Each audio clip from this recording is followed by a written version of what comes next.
Welcome back. Now that we've learned the benefits of foam rolling, Dr. Luke Weber is going to teach us how to do it properly, and you can follow along at home. All right, why am I in a chair? Yeah, so the reason we're having you start in a chair is because most people work in a chair. And so when I talk to people about doing mobility work throughout the day, that's like their biggest excuse. It's like, well, I'm stuck in my chair all day. So it's like, okay, well, let's find something that you can still do in your chair.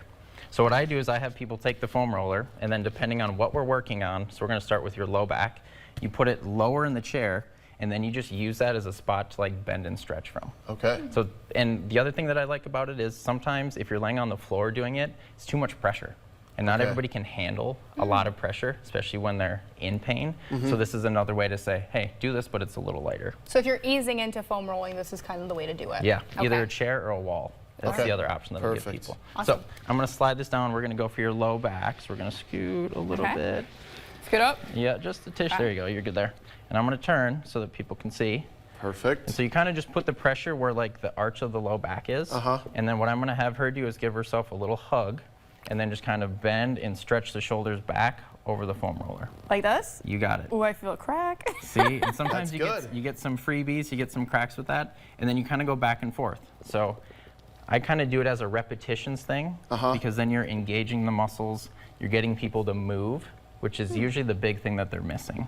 And a lot of times when people are sitting in a chair all the time, that lower back tends to be where a lot of that pressure builds up. For sure. So we're going to slide it up. So now for those people that say like, oh man, my shoulders are kind of at like the base of my neck gets really sore, you just slide it up. You kind of do the same thing. I'm going to slide it down just a little bit farther. With the hug? Same thing with the hug. And then what you can do is like use your elbows to kind of lift higher. Yeah, there you go.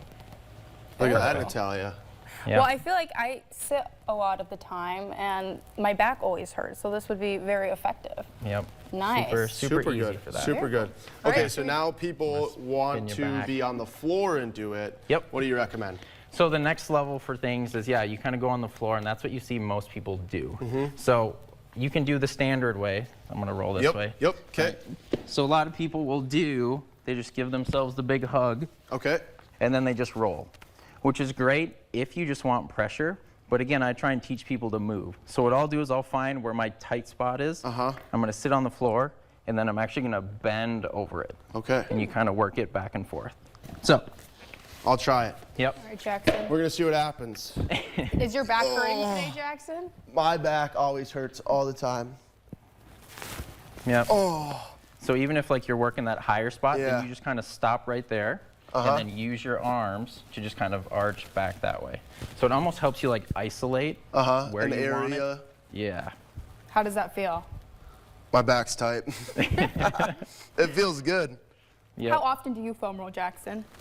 I don't. Okay. I stretch a lot, but What's funny is like it usually just takes like one person to start doing it in a group, and then everybody will do it. It's like back in my baseball days, I would bring the foam roller because I was the old guy that like needed to do that stuff. And as soon as one person has a foam roller, everybody starts using it. So I encourage people to do that with their offices, right? Like if you're sitting in a desk all day, so are the rest of your coworkers. So like why not have one hidden foam roller behind a door somewhere? Why do you think people stray away from foam rolling? Is it because they don't really know what it is and they're scared to try it, or what are your thoughts on that? Yeah, it's still pretty new, I think, in general.